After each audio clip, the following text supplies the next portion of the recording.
2 Raja-Raja pasal 4. Minyak seorang janda.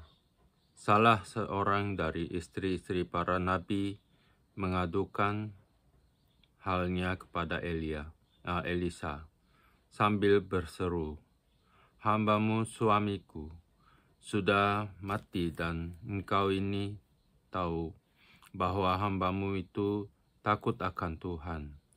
Tetapi sekarang penagih hutang sudah datang untuk mengambil kedua orang anakku menjadi budaknya." Jawab Elisa kepadanya, "Apakah yang dapat ku perbuat bagimu? Beritahukanlah kepadaku apa-apa yang kau punya di rumah." Berkatalah perempuan itu, "Hambamu ini tidak punya sesuatu apapun di rumah, kecuali sebuah buli-buli berisi minyak." Lalu berkatalah Elisa, "Pergilah, mintalah bejana-bejana dari luar, daripada segala tetanggamu, bejana-bejana kosong, tetapi jangan terlalu sedikit. Kemudian masuklah, tutuplah pintu sesudah engkau dan anak-anakmu masuk. Lalu tuanglah minyak itu ke dalam segala bejana. Mana yang penuh, angkatlah. Pergilah perempuan itu daripadanya. Ditutupnyalah pintu sesudah ia dan anak-anaknya masuk, dan anak-anaknya mendekatkan bejana-bejana kepadanya. Sedang ia terus menuang. Ketika bejana-bejana itu sudah penuh, berkatalah perempuan itu kepada anaknya, "Dekatkanlah kepadaku sebuah bejana lagi." Tetapi jawabnya kepada ibunya, "Tidak ada lagi bejana." Lalu berhentilah minyak itu mengalir. Kemudian pergilah perempuan itu memberitahukannya kepada abdi Allah. Dan orang ini berkata, "Pergilah, juallah minyak itu, bayarlah hutangmu, dan hiduplah dari lebihnya engkau serta anak-anakmu." Perempuan Sunem dengan anaknya. Pada suatu hari, Elisa pergi ke Sunem. Di sana tinggal seorang perempuan kaya yang mengundang dia makan. Dan seberapa kali ia dalam perjalanan, singgahlah ia ke sana untuk makan.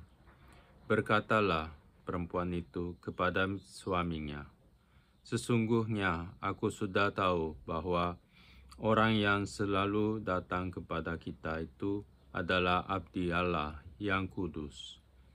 Baiklah kita membuat sebuah kamar atas yang kecil yang berdinding batu, dan baiklah kita menaruh di sana baginya sebuah tempat tidur, sebuah meja, sebuah kursi, dan sebuah kandil. Maka apabila ia datang kepada kita, ia boleh masuk ke sana." Pada suatu hari datanglah ia ke sana. Lalu masuklah ia ke kamar atas itu dan tidur di situ.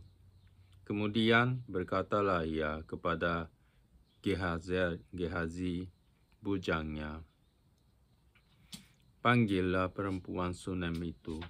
Lalu dipanggilnyalah perempuan itu dan dia berdiri di depan Gehazi. Elisa telah berkata kepada Gehazi, "Cobalah katakan kepadanya, sesungguhnya engkau telah sangat bersusah-susah seperti ini untuk kami. Apakah yang dapat ku perbuat bagimu? Adakah yang dapat ku bicarakan tentang engkau kepada raja atau kepada kepala tentara?" Jawab perempuan itu, "Aku ini tinggal di tengah-tengah kaumku." Kemudian berkatalah Elisa, apakah yang dapat ku perbuat baginya?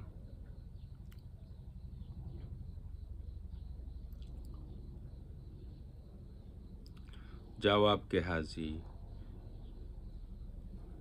ia tidak mempunyai anak, dan suaminya sudah tua. Lalu berkatalah Elisa, panggillah dia. Dan sesudah dipanggilnya, berdirilah perempuan itu di pintu. Berkatalah Elisa, pada waktu seperti ini juga, tahun depan, engkau ini akan menggendong seorang anak laki-laki. Tetapi jawab perempuan itu, janganlah tuanku, ya abdi Allah, janganlah berdusta kepada hamba-Mu ini. Mengandunglah perempuan itu, lalu melahirkan seorang anak laki-laki pada waktu seperti itu juga pada tahun berikutnya, seperti yang dikatakan Elisa kepadanya. Setelah anak itu menjadi besar, pada suatu hari keluarlah ia mendapatkan ayahnya di antara penyabit gandum. Tiba-tiba menjeritlah ia kepada ayahnya, aduh kepalaku, kepalaku. Lalu kata ayahnya kepada seorang bujang, angkatlah dia dan bawa kepada ibunya. Diangkatnya lah dia, dibawanya pulang kepada ibunya. Duduklah dia di pangkuan ibunya sampai tengah hari, tetapi sesudah itu matilah dia. Lalu naiklah perempuan itu, dibaringkannya lah dia di atas tempat tidur abdi Allah itu. Ditutupnya lah pintu dan pergi, sehingga anak itu saja di dalam kamar. Sesudah itu, ia memanggil suaminya serta berkata, suruh kepadaku salah seorang bujang dengan membawa seekor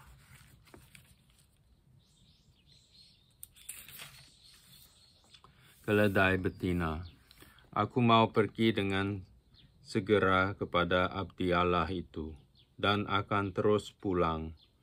Berkatalah suaminya, mengapakah pada hari ini engkau hendak pergi kepadanya? Padahal sekarang bukan bulan baru dan bukan hari Sabat. Jawab perempuan itu, jangan khawatir,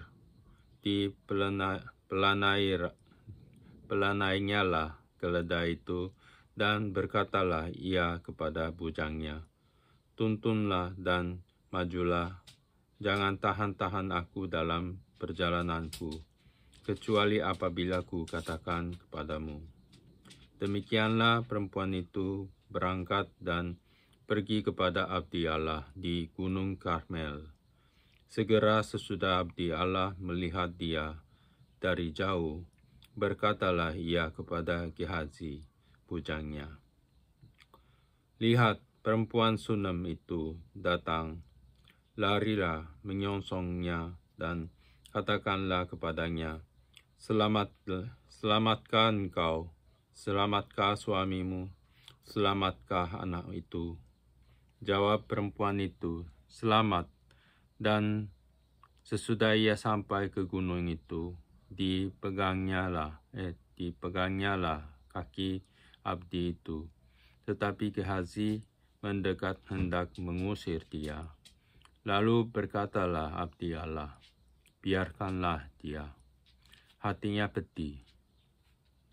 Tuhan menyembunyikan hal ini daripadaku, tidak memberitahukannya kepadaku. Lalu berkatalah perempuan itu, adakah ku minta seorang anak laki-laki daripada tuanku? Bukankah telah ku katakan, jangan aku diberi harapan kosong? Maka berkatalah Elisa kepada Gehazi, ikatlah pinggangmu, bawalah tongkatku di tanganmu, dan pergilah. Apabila engkau bertemu dengan seseorang, janganlah beri salam kepadanya. Dan apabila seseorang memberi salam kepadamu, janganlah balas dia. Kemudian taruhlah tongkatku ini di atas anak itu. Tetapi berkatalah ibu anak itu, demi Tuhan yang hidup dan demi hidupmu sendiri, sesungguhnya aku tidak akan meninggalkan engkau. Lalu bangunlah Elisa dan berjalan mengikuti perempuan itu. Adapun Gehazi telah berjalan mendahului mereka dan telah menaruh tongkat di atas anak itu. Tetapi tidak ada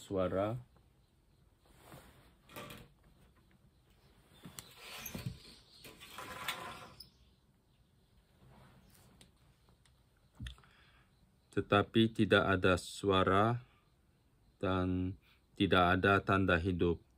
Lalu kembalilah ia menemui Elisa serta memberitahukan kepadanya, katanya, anak itu tidak bangun. Dan ketika Elisa masuk ke rumah, ternyata anak itu sudah mati dan terbaring di atas tempat tidurnya. Sesudah ia masuk, ditutupnyalah pintu, sehingga ia sendiri dengan anak itu di dalam kamar. Kemudian berdoalah ia kepada Tuhan. Lalu ia membaringkan dirinya di atas anak itu, dengan mulutnya di atas mulut anak itu, dan matanya di atas mata anak itu, serta telapak tangannya di atas telapak tangan anak itu. Dan karena ia menyiarap di atas anak itu, maka menjadi panaslah badan anak itu. Sesudah itu ia berdiri kembali dan berjalan dalam rumah itu, sekali ke sana dan sekali ke sini. Kemudian menyiarap pula lah ia di atas anak itu, maka bersinlah anak itu sampai 7 kali, lalu membuka matanya. Kemudian Elisa memanggil Gehazi dan berkata, panggillah perempuan Sunem itu.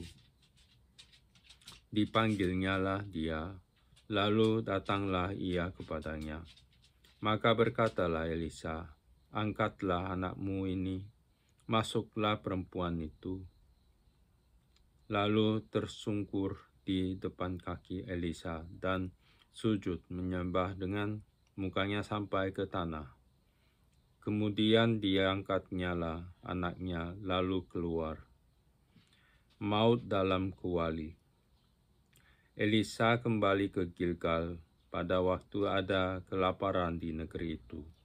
Dan ketika pada suatu kali rombongan nabi duduk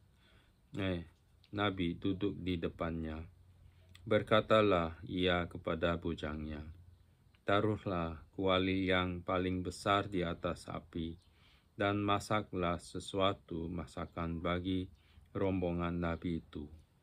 Lalu keluarlah seorang dari mereka di ladang untuk mengumpulkan sayur-sayuran. Ia menemui pohon suluran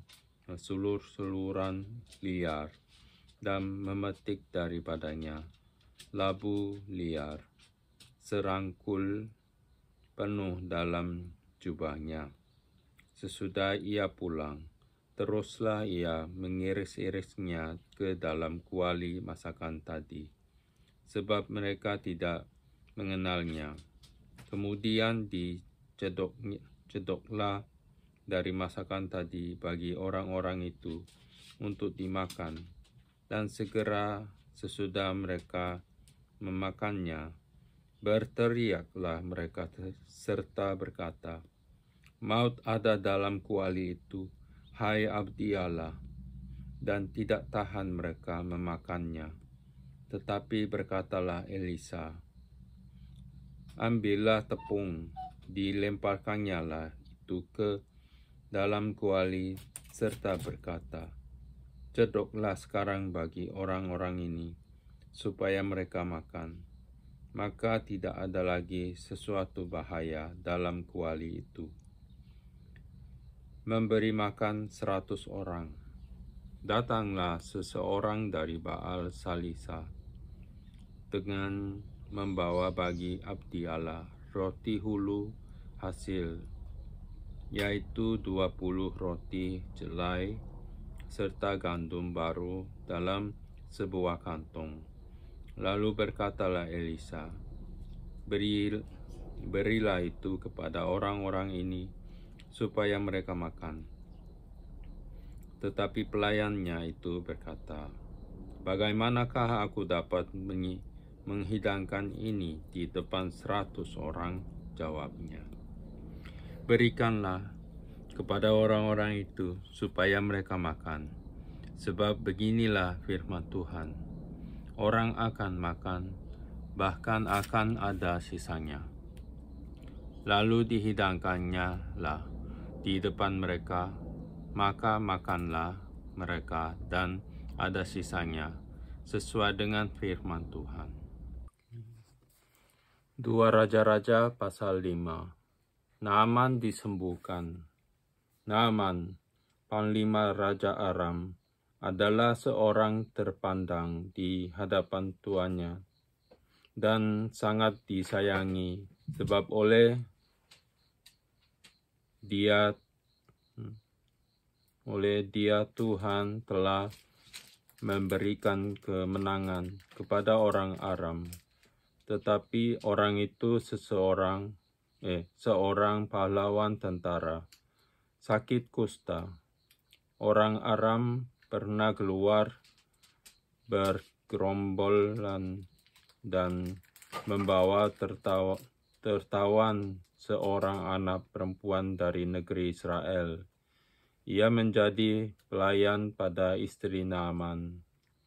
Berkatalah gadis itu kepada nyonyanya, sekiranya tuanku menghadap nabi yang di Samaria itu, maka tentulah nabi itu akan menyembuhkan dia dari penyakitnya. Lalu pergilah Naaman memberitahukan kepada tuannya. Katanya, begini-beginilah dikatakan oleh gadis yang dari negeri Israel itu. Maka jawab Raja Aram, baik, pergilah dan aku akan mengirim surat kepada Raja Israel. Lalu pergilah Naaman dan membawa sebagai persembahan 10 talenta perak dan 6.000 sikal emas dan 10 potong pakaian. Ia menyampaikan surat itu kepada Raja Israel yang berbunyi, sesampainya surat ini kepadamu, maklumlah kiranya bahwa aku menyuruh kepadamu Naaman, pegawaiku, supaya engkau menyembuhkan dia dari penyakit kustanya. Segera sesudah Raja Israel membaca surat itu, dikoyakkannya lah pada pakaiannya serta berkata, Allahkah aku ini yang dapat mematikan dan menghidupkan, sehingga orang ini mengirim pesan kepadaku, supaya aku sembuhkan seorang dari penyakit kustanya. Tetapi sesungguhnya, perhatikanlah dan lihatlah, ia mencari gara-gara terhadap aku. Segera sesudah didengar Elisa, abdi Allah itu, bahwa Raja Israel mengoyakkan pakaiannya, dikirimnya lah pesan kepada Raja. Bunyinya, mengapa engkau mengoyakkan pakaianmu? Biarlah ia datang kepadaku, supaya ia tahu bahwa ada seorang nabi di Israel. Kemudian datanglah Naaman dengan kudanya dan keretanya, lalu berhenti di depan pintu rumah Elisa. Elisa menyuruh seorang suruhan kepadanya, mengatakan, "Pergilah mandi 7 kali dalam sungai Yordan, maka tubuhmu akan pulih kembali, sehingga engkau menjadi tahir." Tetapi pergilah Naaman dengan gusar, sambil berkata, "Aku sangka bahwa setidak-tidaknya ia datang keluar dan berdiri memanggil nama Tuhan Allahnya, lalu menggerak-gerakkan tangannya di atas tempat penyakit itu, dan dengan demikian menyembuhkan penyakit kustaku. Bukankah Abana dan Parpar, sungai-sungai Damsyik, lebih baik dari segala sungai di Israel? Bukankah aku dapat mandi di sana dan menjadi tahir?" Kemudian berpalinglah ia dan pergi dengan panas hati. Tetapi pegawai-pegawainya datang mendekat serta berkata kepadanya, "Bapak, seandainya nabi itu menyuruh perkara yang sukar kepadamu, bukankah Bapak akan melakukannya? Apalagi sekarang, ia hanya berkata kepadamu, 'Mandilah dan engkau akan menjadi tahir.'" Maka turunlah ia membenamkan dirinya 7 kali dalam sungai Yordan, sesuai dengan perkataan abdi Allah itu. Lalu pulihlah tubuhnya kembali seperti tubuh seorang anak dan ia menjadi tahir. Kemudian kembalilah ia dengan seluruh pasukannya kepada abdi Allah itu. Setelah sampai, tampillah ia ke depan Elisa dan berkata, "Sekarang aku tahu bahwa di seluruh bumi tidak ada Allah kecuali di Israel. Karena itu terimalah kiranya suatu pemberian dari hambamu ini." Tetapi Elisa menjawab, "Demi Tuhan yang hidup, yang di hadapannya aku menjadi pelayan, sesungguhnya aku tidak akan menerima apa-apa." Dan walaupun Naaman mendesaknya supaya menerima sesuatu, ia tetap menolak. Akhirnya berkatalah Naaman, "Jikalau demikian, biarlah diberikan kepada hambamu ini tanah sebanyak muatan sepasang bagal, sebab hambamu ini tidak lagi akan mempersembahkan korban bakaran atau korban sembelihan kepada Allah lain, kecuali kepada Tuhan. Dan kiranya Tuhan mengampuni hambamu ini dalam perkara yang berikut. Apabila tuanku masuk ke kuil Rimon untuk sujud menyembah di sana, dan aku menjadi pengapitnya, sehingga aku harus ikut sujud menyembah dalam kuil Rimon itu. Kiranya Tuhan mengampuni hambamu ini dalam hal itu." Maka berkatalah Elisa kepadanya, "Pergilah dengan selamat."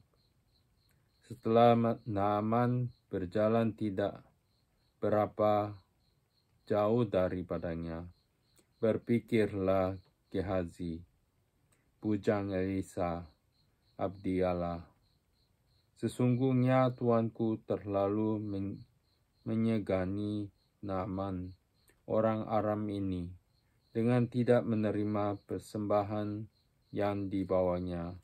Demi Tuhan yang hidup, sesungguhnya aku akan berlari mengejar dia dan akan menerima sesuatu daripadanya." Lalu Gehazi mengejar Naaman dari belakang.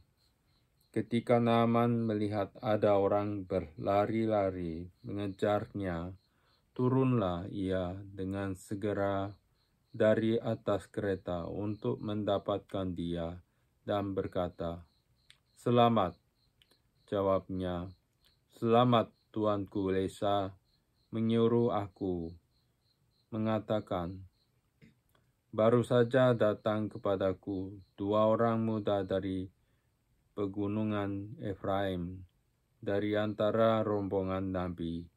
Baiklah, berikan kepada mereka setalenta perak dan 2 potong pakaian." Naaman berkata, "Silakan, ambillah 2 talenta. Naaman mendesak dia dan membungkus 2 talenta perak dalam 2 pundi-pundi dan 2 potong pakaian, lalu memberikannya kepada 2 bujangnya. Mereka ini mengangkat semuanya di depan Gehazi. Setelah mereka sampai ke bukit, disambutnyalah dari tangan mereka, disimpannya di rumah, dan disuruhnya kedua orang itu pergi. Maka pergilah mereka. Baru saja Gehazi masuk dan tampil ke depan tuannya. Berkatalah Elisa kepadanya, "Di mana Gehazi?" Jawabnya, "Hambamu ini tidak pergi kemana-mana." Tetapi kata Elisa kepadanya, "Bukankah hatiku ikut pergi ketika orang itu turun dari atas keretanya mendapatkan engkau? Maka sekarang engkau telah menerima perak dan dengan itu dapat memperoleh kebun-kebun, kebun zaitun, kebun anggur, kambing domba, lembu, sapi, budak laki-laki dan budak perempuan. Tetapi penyakit kusta Naaman akan melekat kepadamu dan kepada anak cucumu untuk selama-lamanya." Maka keluarlah Gehazi dari depannya dengan kena kusta, putih seperti salju. Pasal 6. Kapak timbul mengapung. Pada suatu hari berkatalah rombongan nabi kepada Elisa, "Cobalah lihat, tempat tinggal kami di dekatmu ini adalah terlalu sesak bagi kami. Baiklah, kami pergi ke sungai Yordan dan masing-masing mengambil 1 balok dari sana, supaya kami membuat tempat tinggal untuk kami." Jawab Elisa, "Pergilah." Lalu berkatalah seorang, "Silakan, ikutlah dengan hamba-hambamu ini." Jawabnya, "Baik, aku akan ikut." Maka ikutlah ia dengan mereka. Setelah mereka sampai di sungai Yordan, mereka pun menebang pohon-pohon. Dan terjadilah ketika seorang sedang menumbangkan sebatang pohon, jatuhlah mata kapaknya ke dalam air. Lalu berteriak-teriaklah ia, "Wahai tuanku, itu barang pinjaman." Tetapi berkatalah abdi Allah, "Kemana jatuhnya?" Lalu orang itu menunjukkan tempat itu kepadanya. Kemudian Elisa memotong sepotong kayu, lalu dilemparkannya ke sana. Maka timbullah mata kapak itu dibuatnya. Lalu katanya, "Ambillah." Orang itu mengulurkan tangannya dan mengambilnya. Tindakan Elisa dalam peperangan melawan Aram. Raja negeri Aram sedang berperang melawan Israel. Ia berunding dengan pegawai-pegawainya. Lalu katanya, "Ke tempat ini dan aku haruslah kamu turun mengadang." Tetapi abdi Allah menyuruh orang kepada Raja Israel mengatakan, "Awas jangan lewat dari tempat itu, sebab orang Aram sudah turun mengadang ke sana." Sebab itu Raja Israel menyuruh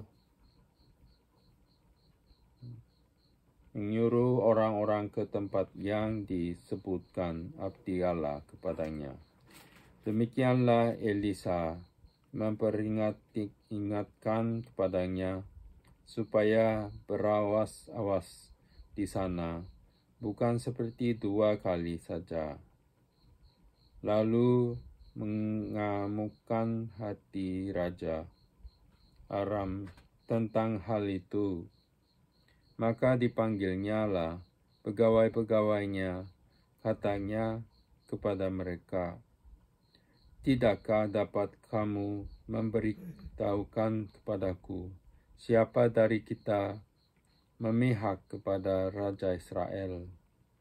Tetapi berkatalah salah seorang pegawainya, "Tidak, tuanku Raja, melainkan Elisa, nabi yang di Israel.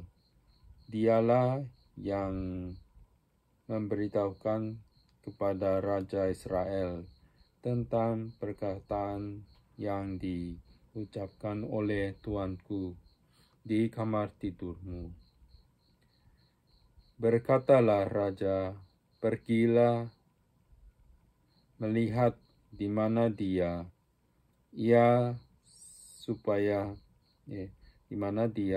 supaya aku menyuruh orang menangkap dia." Lalu diberitahukanlah kepadanya, "Dia ada di Dotan." Maka dikirimnyalah ke sana kuda serta kereta dan tentara yang besar. Sampailah mereka pada waktu malam, lalu mengepung kota itu. Ketika pelayan abdi Allah bangun pagi-pagi dan pergi keluar, maka tampaklah suatu tentara dengan kuda dan kereta ada di sekeliling kota itu. Lalu berkatalah bujangnya itu kepadanya, "Celaka tuanku, apakah yang akan kita perbuat?" Jawabnya, "Jangan takut, sebab lebih banyak yang menyertai kita daripada yang menyertai mereka."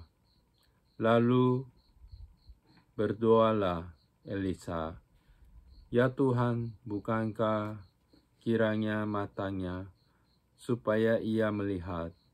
Maka Tuhan membuka mata bujang itu, sehingga ia melihat. Tampaklah gunung itu penuh dengan kuda dan kereta berapi sekeliling Elisa. Ketika orang-orang Aram itu turun mendatangi dia, berdoalah Elisa kepada Tuhan, "Butakanlah kiranya mata seorang-orang ini." Maka dibutakannyalah mata mereka, sesuai dengan doa Elisa. Kemudian berkatalah Elisa kepada mereka, "Bukan ini jalannya dan bukan ini kotanya. Ikutlah aku, maka aku akan mengantarkan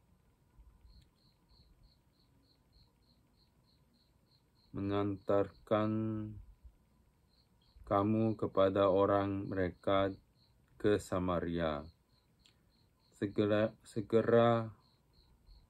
sesudah mereka sampai di Samaria, berkatalah Elisa, "Ya Tuhan, bukalah mata orang-orang ini, supaya mereka melihat." Lalu Tuhan membuka mata mereka, sehingga mereka melihat, dan heran, mereka ada di tengah-tengah Samaria. Lalu bertanyalah Raja Israel kepada Elisa, "Tatkala melihat mereka, ku bunuhkah mereka, Bapak?" Tetapi jawabnya, "Jangan, biasakah kau bunuh yang kau tawan dengan pedangmu dan dengan panahmu, tetapi hidangkanlah makanan dan minuman di depan mereka, supaya mereka makan dan minum, lalu pulang kepada tuan mereka. Disediakannyalah bagi mereka jamuan yang besar, maka makan dan minumlah mereka. Sesudah itu biarkannyalah mereka pulang kepada tuan mereka. Sejak itu tidak ada lagi gerombolan Aram memasuki negeri Israel. Tindakan Elisa pada waktu Samaria dikepung. Sesudah itu Ben-Hadad, Raja Aram, menghimpunkan seluruh tentaranya, lalu maju mengepung Samaria.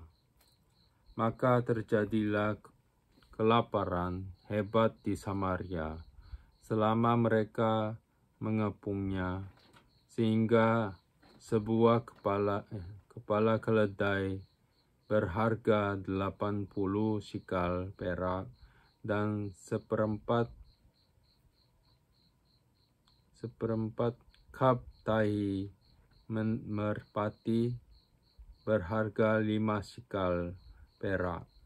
Suatu kali ketika Raja Israel berjalan di atas tembok, datanglah seorang perempuan mengadukan halnya kepada raja sambil berseru, "Tolonglah ya tuanku raja." Jawabnya, "Jika Tuhan tidak menolong engkau, dengan apakah aku dapat menolong engkau? Dengan hasil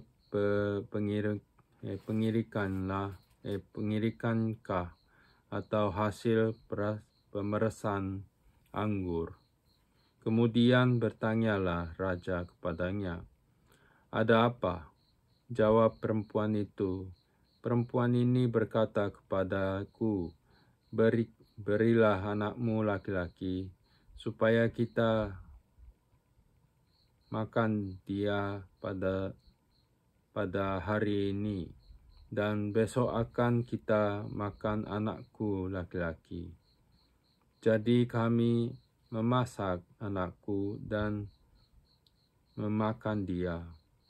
Tetapi ketika aku berkata kepadanya pada hari berikutnya, berilah anakmu supaya kita memakan dia, maka perempuan ini menyembunyikan anaknya."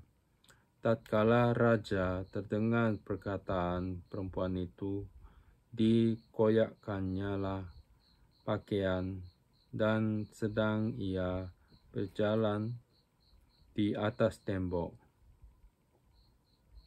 kelihatanlah kepada orang banyak bahwa ia memakai kain kabung pada kulit tubuhnya.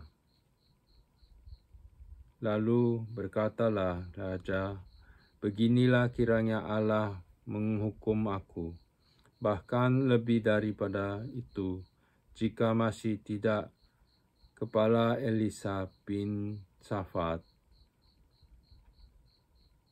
di atas tubuhnya pada hari ini. Adapun Elisa duduk-duduk di rumahnya dan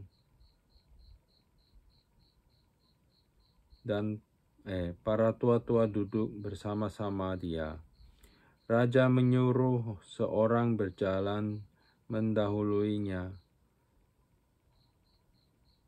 Tetapi sebelum suruhan itu sampai kepada Elisa, Elisa sudah berkata kepada para tua-tua itu, tahukah kamu bahwa si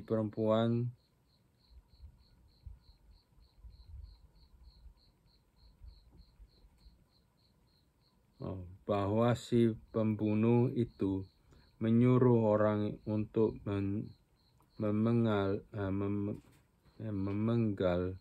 kepalaku. Awaslah, apabila suruhan itu datang, segeralah tutup pintu dan tahanlah dia, supaya orang itu jangan masuk. Bukankah sudah kedengaran bunyi langkah tuannya di belakangnya, sebab ia berbicara dengan mereka. Datanglah raja mendapatkan dia. Berkatalah raja kepadanya, sesungguhnya malapetaka ini adalah daripada Tuhan. Mengapakah aku berhadap kepada Tuhan lagi?